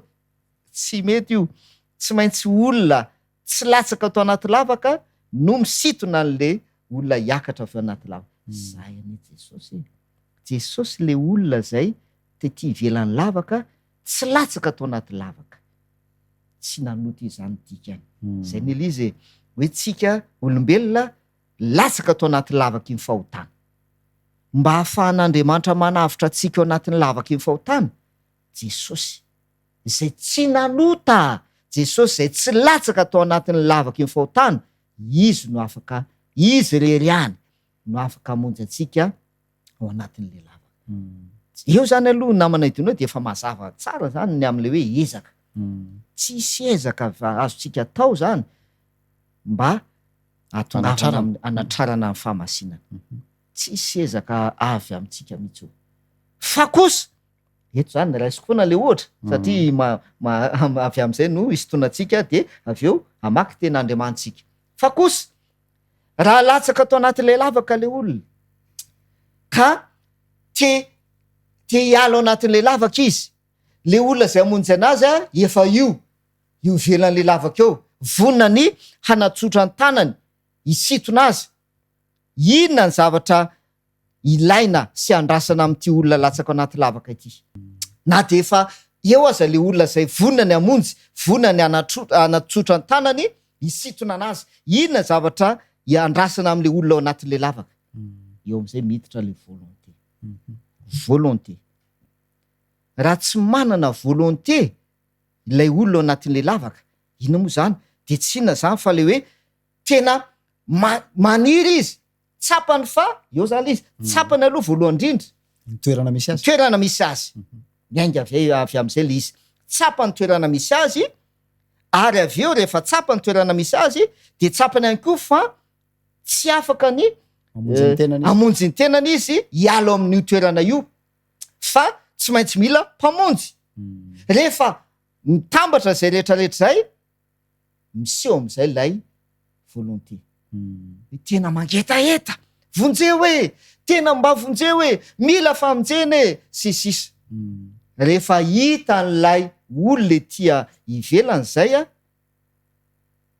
de manatsotra ny tanana izy de ny ataon'le olona koa am'izay fotoan'zay tsy hoe eo fotsiny le volonté hoe tena mba vonjeo a e tena te hiala ato am'ty lavaka tia e fa rehefa manatsotra ny tanany n'le olona isitona le isitona de mila raisinao sady zay mila raisinao iny tanana zay mitsotra iny raisina ekena zany dikany ekena lay famonjena de tanteraka de voasitona de afaka anatin'ny lavaka ianao eo zany mampiavaka an'le hoe ezaka sy le hoe volonté moa zany ny tena malaza azy kokoa e ao anatin'le hoe famonjena sy le hoe fahamasinana am'izay fotoan'izay de azo le olona tao anaty lavaka tao ny ho tonga ty ivelany dikan'izay tsy latsako anaty lavaka izy masina n'izy dikan'izay afitra tao anatin'le lavaka izy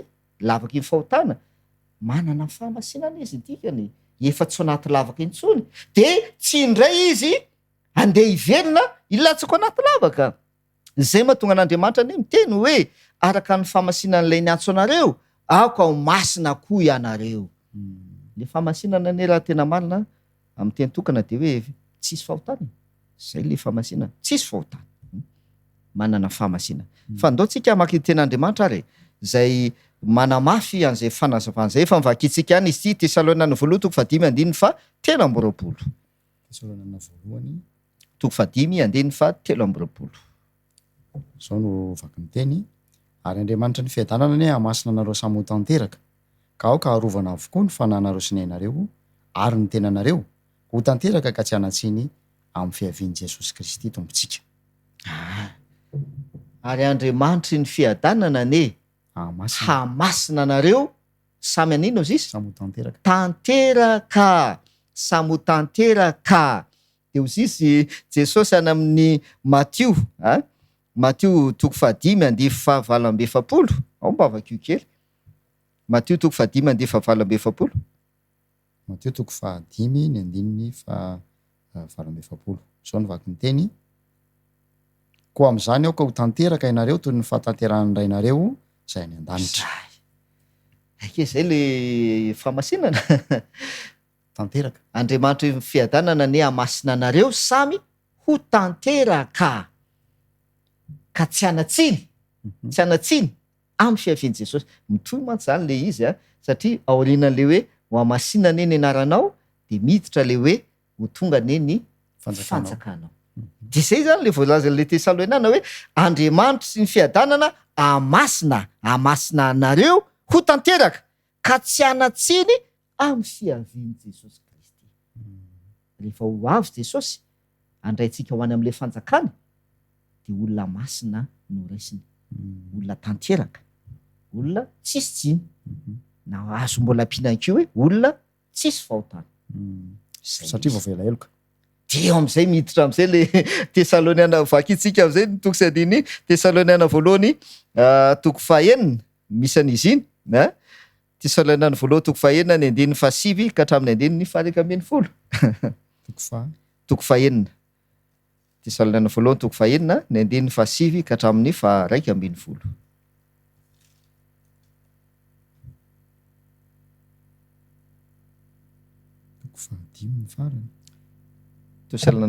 Korintiana azafady Korintiana voalohany toko 9 ny 9:7 ka hatramin'ny 1:10 Korintiana voalohany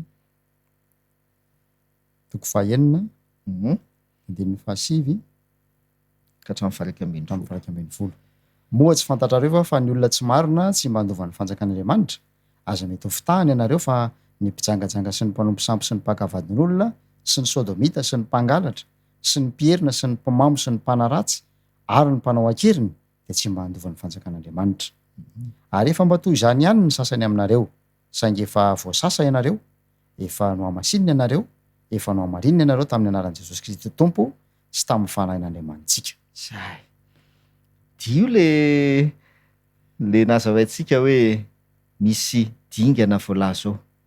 Voalohany aloha zany a miresaka izy any amin'ny toetra zay, toetratsika zany na toetra ny olombelona tsy marina sisa dikan'izay ozy izy tsy andova ny fanjakan'Andriamanitra tsika e, tsy andova ny fanjakan'Andriamanitra zay le hoe latsaka ao anaty lavaka ne tsika e, olona latsaka ao anaty lavaka e.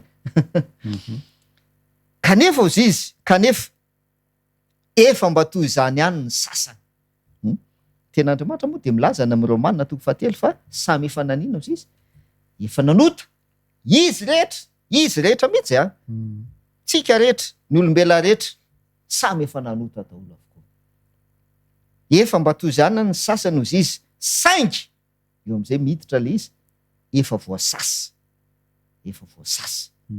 Avy eo efa noamarinina ary efa noamasinina tamin'ny anaran'i Jesosy Kristy Tompo sy ny fanan'Andriamanitra. Voasasa, noamarinina, noamasinina. De milaza am'izay ny ten'Andriamanitra namanadinao any am'le Hébreu 12:12 ny 7:10 de tapany faharoa, zay am'izay mahatonga ny tapany faharoa io. Miresaka izy am'le tapany voalohany hoe miezà mitady fihavanana amin'olona rehetra sy fahamasinana. Fa ny tapany faharoa fa zay tsy manam-pahamasinana de tsy ahitan'ny tompo. Zay. Zay tsy manam-pahamasinana tsy ahitan'ny tompo izy. Ho tonga ne ny fanjakanao. Iza le ho tonga? Jesosy le ho avy. Satsay? Jesosy ane le ho avy. Satria le hoe ho tonga ny fanjakanao misy lafiny anankiroa. Nazavaintsika anazy. Lafiny voalohany Jesosy no ho avy andraintsika ho any amin'ilay toerana zay namboarina. Zay lafiny voalohany. Avy eo lafiny faharoa misy fepitaona ao araka volazany Apokalipsy 20. Avy eo tapotra io fepitaona io zay voalaza fa 10 taona dia midina lay fanjakana. Midina le fanjakana de le Jerusalema vaovao ety ambony tany. Zay le hoe ho tonga ne ny fanjakana. Kanefa io le Hébreu 12 de milaza tsara izay tsy manam-pahamasinana tsy ahitan'ny tompo. Eo am'le voalohany lafiny voalohany fotsiny izy de efa tsy tafiditra. Tsy ahitan'ny tompo. De any amin'ny Apokalipsy 1:20 izy de milaza ndray sy manamafy fa tsy ho tafiditra ao am'le tanàna mihitsy. Zay tsy masina. Zay tsy masina. Zay tsara. Sady tsy ahita ny tompo izy am'le lafiny voalohany no tsy ho tafiditra ao mihitsy am'le lafiny faharoa. Tsy hiditra am'le tanàna mihitsy. Zay tsy manam-pahamasinana. Zay zany mazava-dehibe an'le vavaka nampianarin'ny tompo hoe ho amasinina ne ny anaranao. Ka mba tonga anao ahitan'ny tompo, ho tonga ne le fanjakana, Jesosy ho avy handray anao ho any am'le toerana. Ka mba tonga anao ho raisin'i Jesosy, mila manana fahamasinana ianao. Ary mba tonga anao ho tafiditra am'le fanjakana mihitsy, le tanàna mihitsy, Jerusalema vaovao, mila masina ihany ianao. Zay hoe fandray daholo za rehetrarehetra zany. Iza moa zany zao reo olona zay ho raisin'i Jesosy rehefa ho avy izy, zanak'Andriamanitra. Zay ne no raisiny rehefa ho avy izy, zanak'Andriamanitra. Iza reo olona zay ihonina ao am'ilay tanàna fanjakan'Andriamanitra, lay tanàna vaovao sy ny sisa, zanak'Andriamanitra. Zay miantso hoe rainay zay any an-danitra. Manaiky an'Andriamanitra ho ray. Zay le izy. Raha everina kely le fanontanian'ny mpanaraka ny fandarana teo a mikasika an'le hoe ezaka, andraikitra, anjara n'lay mpanota manoloana an'izay dingana rehetra nazavainao teo. De hitako hoe ny Filipiana 2:17 a izay andininy naverimberinao tao anatin'ny fandarantsika no hitako hoe mahafintana azy. Anjara n'lay andraikitra amin'Andriamanitra mpamonjy sy lay mpanota mila famonjena. Enazy ndao akitsika ara io toko sy andininy io. Filipiana 2:17 zao no voalaza fa Andriamanitra no miasa ao anatinareo na ny fikasana volonté na ny fanaovana atateraka ny sitrapony. Zay. zereo tsara e Andriamanitra no miasa ao anatinareo ao anatin'le olona zany le olo anaty lavaka io a mampitsiry an'le Andriamanitra miasa ao anatin'le ao ampon'le olona ao anatin'le olona zay latsaka anaty lavaka na ny fikasana aike zany na le volonté an'le olona aza avy amin'izy avy amin'Andriamanitra asan'Andriamanitra kay mahatonga le olona anana volonté te ho afaka ao anatin'le lavaka asan'Andriamanitra ary Andriamanitra amin'ny fomba ahoana fanahy masina ndao maky ny ten'Andriamanitra tsika manamarina zay re Jaona toko 9:10 Jaona toko 9:10 de ovakitsika ny 9:9 Jaona toko 9:10 ny 9:9 ary raha tonga izy dia ampiaiky zao tontolo zao ny fahotana sy ny fahamarinana ary ny fitsarana zay fanahy masina ny lazainy eto raha tonga izy de ny zavatra ataony ataon'le fanahy masina ao anatin'le olona mampiaiky ny olona n'le fahotana zay le hoe mila mahatsapa ny toerana misy azy aloha le olona de miainga avy amin'izay le fikasana de zay hoe Andriamanitra miasa ao anatinareo na ny fikasana na ny fanaovana le fanaovana zay tsara Andriamanitra miasa am'le fikasana sy am'le fanaovana zay mahatonga le hoe tsisy ezaka avy amin'le olona io satria na ny fanaovana aza effort zany na ny action de mbola asan'Andriamanitra ao anatin'le olona de tsy na fa fanahy masina ny le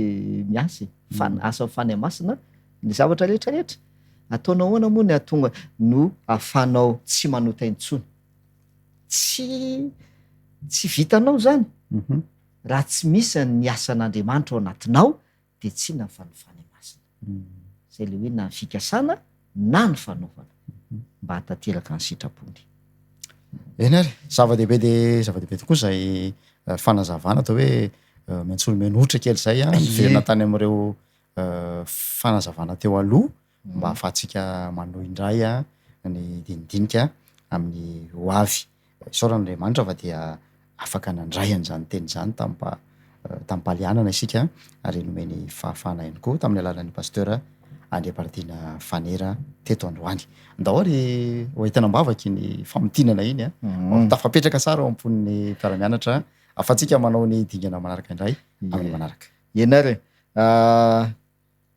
tena ilaitsika ny famotinana iny mba ahafatsika miroso amin'ilay dingana manaraka zay hojerevantsika mantsy de le hoe ho atao ane ny sitraponao de tena ilaitsika tsara mihitsy zany ny somary na mitina kely satria miankina amin'izay avokoa ne le manaraka eo hoe olona manao ahoana moa ny afaka manao ny sitrapon'Andriamanitra olona manao ahoana olona manaiky an'Andriamanitra ho ray any voalohany indrindra satria zay sitraky ny rainareo zay Jesosy no ataonareo raha olona tsy manaiky an'Andriamanitra ho ray tsy afaka ny anao sitrapon'Andriamanitra izy lasa sitrapon'le ray anankiray no ataony dia ohatran'izay kio hoe olona manao ahoana no afaka anao ho tanteraka eo aminy sitrapon'Andriamanitra no afaka manatanteraka ny sitrapon'Andriamanitra olona zay manana fahamasinana raha olona mbola miaino anatin'ny fahotana tsy afaka ny anao ny sitrapon'Andriamanitra ataony ahoana io le tenin'ny apôstôly Paoly hoe tsy ny ratsy zay sitrako no ataoko tsy ny tsara zay sitrako no ataoko fa ny ratsy zay tsy sitrako no ataoko atao anatiko ihany ny fikasana ao izy zay le volonté atao anatiko ihany ny fikasana fa ninona tsy ao izy ny fanaovana kanefa le Filipianina toko 2:17 de milaza tsara fa na ny fikasana ny fanaovana de iza ny miasa Andriamanitra ny miasa fa raha ianao no manao de Paoly ny vavolombelona atao anatiko ny fikasana fa ny fanaovana tsy ato tsy haiko manao an'le izy fa raha tsy Andriamanitra miasa ao anatinao tsy tanteraka ny fikasana sy ny fanaovana ahafahana manao ny sitrapon'Andriamanitra zay le hoe ho ataony ny sitraponao ary mazava ho azy ihany koa zany fa reo olona zay ahitan' Jesosy ary anisan'ny noraisiny Jesosy ho any amin'ilay toerana zay amboariny de ny olona zay nanao ny sitrapony nanao ny sitrapon'Andriamanitra mazava be le vavaka ne ka hiditra am'izay mantsika amin'ny fandarana manaraka fandao hoetsika mavaka ny ten'Andriamanitra zay ny fampizarantsika teto hiaraka hivavakantsika. Rainay izay ny an-danitro misaotra noho ny teninao, mazava aminay ny sitraponao, mazava aminay ny planina anao Andriamanitra hatrany voalohany mihitsy dia ny famonjenanay ary ny famonjenanay dia tsy misy akoatran' Jesosy Kristy, tsy misy raha tsy amin'ny alalan'i Jesosy Kristy irery any ataovy resy lahatra ny amin'izany izahay ary ianao dia efa nanao ny fomba rehetra mba hamonjenanay aoka ho tanteraka aminay tokoa aneny famonjena avy aminao da io ny mpiaino tsirairay avy aminaran'i Jesosy, amen. Eny ary tolorana fankasitrahana feno ianao ry mpanaraka ny fandarana atsaina isany naharitra hatramin'ny farany. Mino fa tsy namono antoko anao ny fiarahana teto androany ary dia mbola manasa anao ampitiavana izahay anaraka ny toy ny fandarantsika manam-pijery manam-piteny ho amin'ny manaraka inay.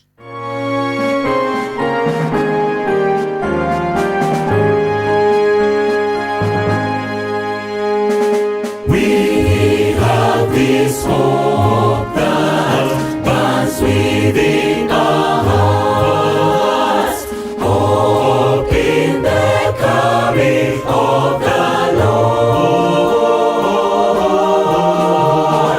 We have this faith that Christ alone imparts, faith in the promise of His word.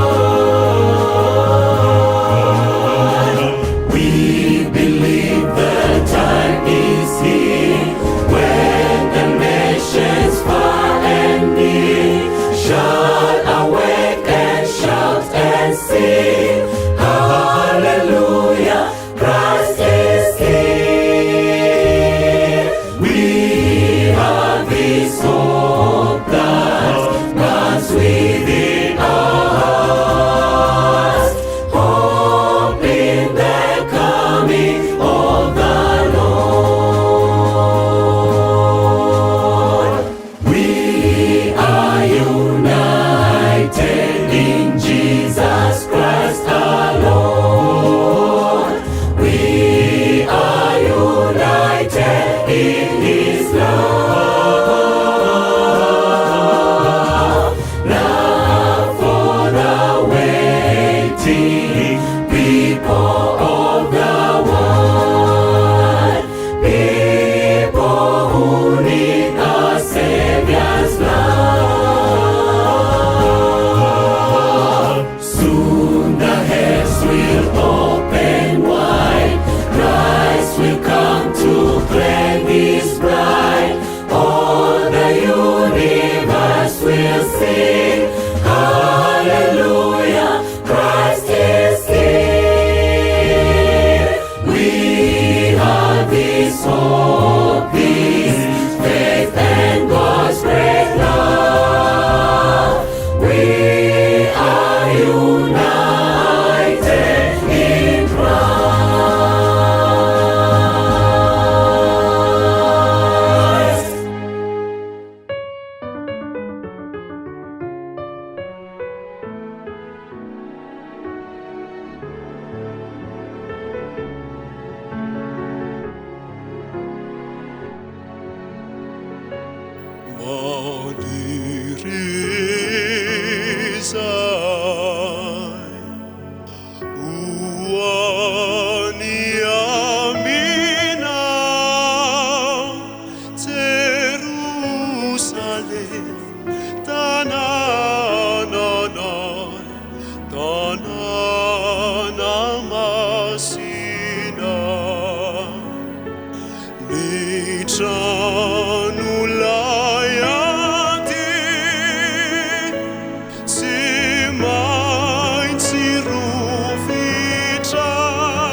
Lights are alive,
Miarabantsika rehetra indray ry namana malala manaraka izao fandarana tiantsika izao ary manasantsika hanaraka ny vatsim-panahy mba hitondra fitahiana, fanambinana, fampaherezana, fanantenana ho antsika rehetra mandritra ity herinandro vaovao izay misokatra ho antsika ity.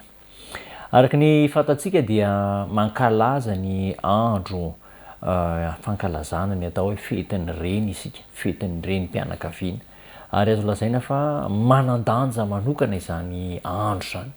Mankalaza izany avokoa isika rehetra naiza toerana misy azy ary tena manome lanja, manome voninahitra andreo renim-pianakaviana izay azo lazaina fa sahirana mikarakara ny tokantrano, ny ankohonana, manao izay ahasoa ny fianakaviana ray manontolo, manao izay ahasoa ny fiarahamonina. Ka iompana amin'io ny fampaherezana ny vatsim-panahy ho an'ny renim-pianakaviana amin'ity takariva ety. Andeha ho jerentsika zany ny fendohany fanombohan'ny atao hoe renim-pianakaviana ny vehivavy.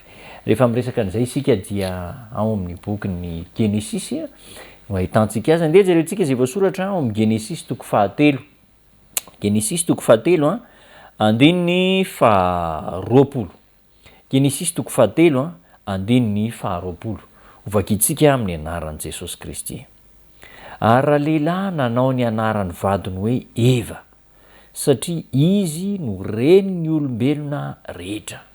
I Adama zany io, nomeny Adama anarana ny vadiny, nataony hoe Eva, satria izy no renin'ny olombelona rehetra. Dikany hoe Eva zany dia zao, renin'ny olombelona rehetra.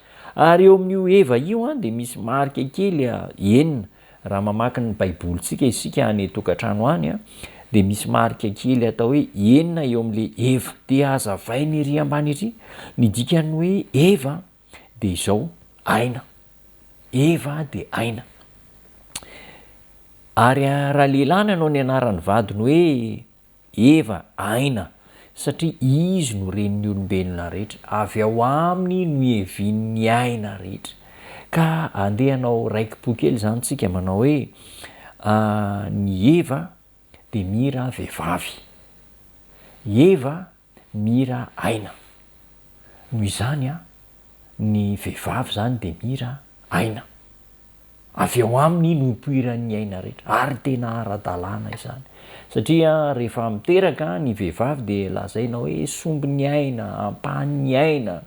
Ny vehivavy zany raha ny soratra masina ny heviny dia izao aina.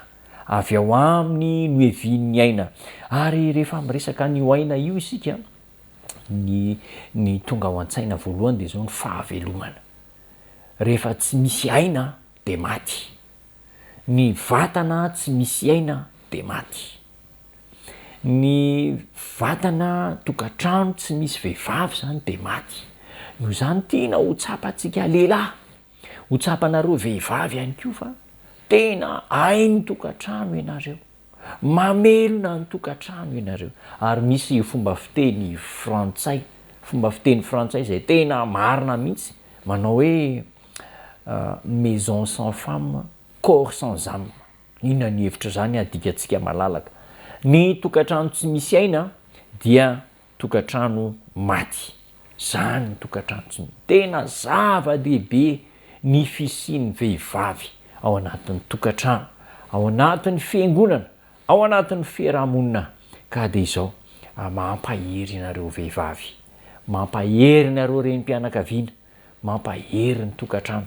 Satria azo lazaina fa ny ampahany betsaka amin'ny adidy ao an-tokantrano, ny ampahany betsaka indrindra dia ny vehivavy no milanja izany adidy izany.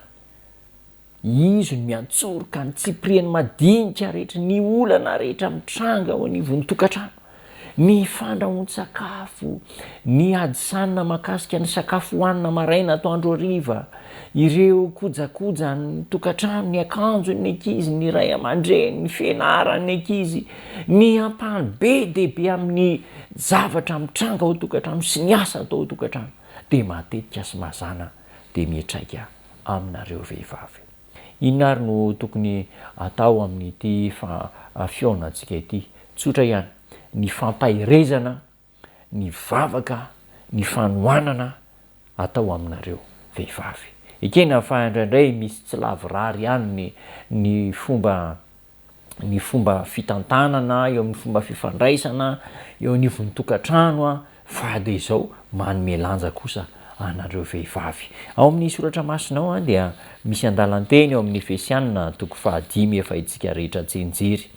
Efesianina 5 Efesianina 5 ao amin'ny andininy 12 misy andalanteny manao hoe ianareo vehivavy maneke ny vadinareo tahaka ny anekena ny tompo, manaiky ny vady. Eo amin'ny fomba hitantanana ny tokantrano, eo amin'ny fomba fikojakojana ny ankonana. Azo lazaina fa zava-dehibe eo amin'ny fanatsarana ny fiaina-tokantrano ny fifampiarahan'ny mpivady, ny fifaneken'ny mpivady amin'ireo zavatra maro isan-karazana zay tokony atao. Ka de zay zany no torohevitra ho an'ny vehivavy. Anankiray ihany koa voasoratra ao amin'ny oabolana 2:30 tantara anankiray zay mahakasika ny fiainan'ny vehivavy izy io. Raha mijery isika manomboka amin'ny andininy 10, oabolana 2:30 manomboka amin'ny andininy 10, de izao no ambaran'ny tenin'Andriamanitra: iza no mahita vehivavy tsara fa ny tombany de mihoatra lavitra noho ny voangy. Ny vehivavy tsara zany de izao manana tombam-bidy ambony de ambony, manana tombam-bidy tsy mirefarefa amin'ny tany, fa manana marika akendrena tsara. Ary mamaky an'io oabolana 1:30 isika manomboka amin'ny andininy 10 hatramin'ny andininy 1:30 de zao misy toetrana renim-pianakaviana, toetrana vady zay tena mendrika alay tahaka mihitsy aho. Ny jereny ao amin'ny andininy 1:10 sy 12 de zao hoe mahatoky azy ny fonolahy ary tsy mitsahatra ny fanambinana azy. Soa ny ataondra lehilahy amin'ny fahatsiratsy amin'ny andro rehetra iainany. Mahatoky an'ilay renim-pianakaviana miankonany iray manontolo, ny vady aman-janany de mahatoky azy. De jereo anie amarana ny soratra masina azy iry amin'ny andininy 30 sy ny 1:30, oabolana 1:30, andininy 30 sy 1:30 zao ny ambarana soratra masina: fitaka ny hatsaram-bika ary zava-poana ny hatsaran-tarehy fa ny vehivavy matahotra an' Jehovah ihany no deraina. Ny tena vehivavy tsara indrindra, mendrika indrindra de zao vehivavy matahotra an'Andriamanitra, manome tombam-bidy ny fiarahana amin'Andriamanitra. Ary rehefa izany no tratra, rehefa izany no zava-misy, ny andininy 1:30 manao hoe omeo azy ny vokatry ny tanany ary aoka ny asany hidera azy eo am-bavahady. Satria natoky tamin'ny zavatra rehetra, mendrika tamin'ny zavatra rehetra, de izao mandray vokatsoa, mihody vokatsoa ary mandray fanambinana. Hotahiana ny renim-pianakaviana rehetra mba ho ambinina sy ho salama, ampian'Andriamanitra azo fahendrena amin'ny ady sarotra zay atrehany ao tokantrano, any amin'ny asa fivelomana, eo amin'ny fiarahamonina, satria misy ihany koa renim-pianakaviana sady ao an-trano no miasa. Hotahiana avokoa ianareo rehetra ary vehivavy mpandresy, ny vehivavy malagasy, vehivavy manaraka izao fandarina izao, iaraka hivavaka isika tompoko.